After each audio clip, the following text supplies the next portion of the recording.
कामना मेरो तपाईलाई नयाँ वर्षको बनोस् नेपालीलाई खुसी हर्षको बनोस्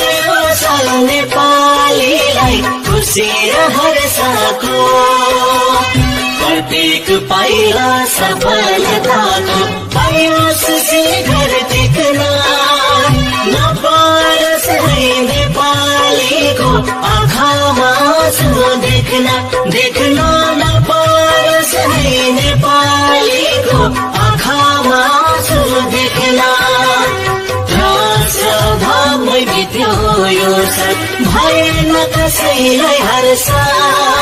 खुसी बोलाउँदै नयाँ वर्षलाई स्वागत